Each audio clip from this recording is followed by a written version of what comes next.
Bienvenue sur Code de vie, là où on parle de leadership et croissance personnelle. Aujourd'hui, on va parler de déléguer.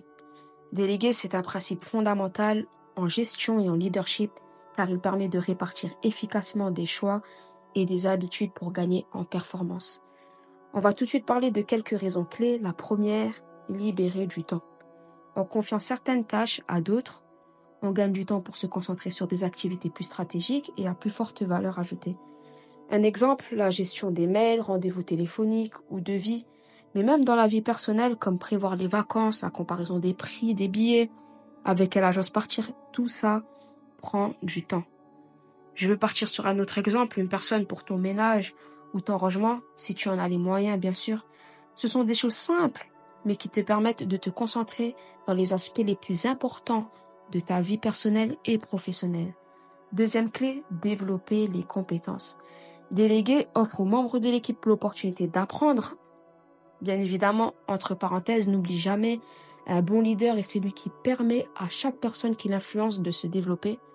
C'était une parenthèse, mais déléguer permet de se perfectionner, de prendre des responsabilités, ce qui renforce leur engagement et leur motivation. Troisièmement, améliorer la productivité. En attribuant les bonnes tâches à la bonne personne, on optimise l'efficacité globale de l'équipe. Chaque individu peut se concentrer sur ce qu'il fait de mieux, mais toi aussi ça te permet d'évoluer. Un leader doit toujours chercher à être plus productif que les autres, même s'il délègue.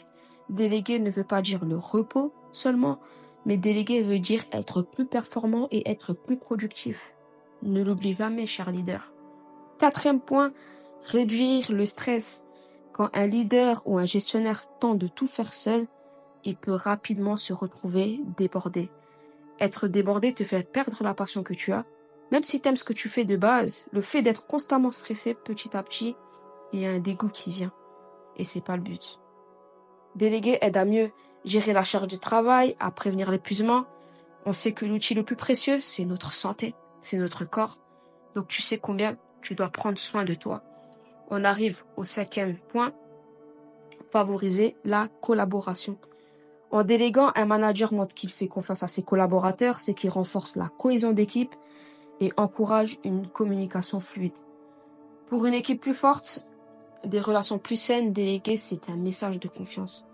On a souvent tendance à penser que si je délègue, il ne fera pas comme je veux, mais la délégation à la bonne personne va permettre qu'elle aura des capacités à faire mieux que toi.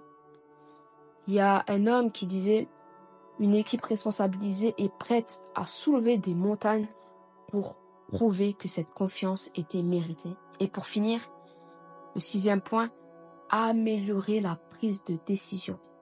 En donnant à d'autres la possibilité de gérer certains aspects d'un projet, les décisions sont souvent plus diversifiées et mieux adaptées aux situations locales. Il y a une puissance derrière le cerveau collectif et le fait d'avoir plusieurs conseillers. Il y a encore plein d'autres points qu'on pourra prendre le temps de développer dans de prochaines vidéos, mais retiens que déléguer est un outil puissant pour renforcer l'efficacité, la collaboration et le développement personnel, tout en permettant une gestion plus sereine et plus stratégique. Donc voilà, si cette vidéo t'a été utile, abonne-toi et ton like nous fera plaisir. Et je te dis à bientôt sur Code de vie.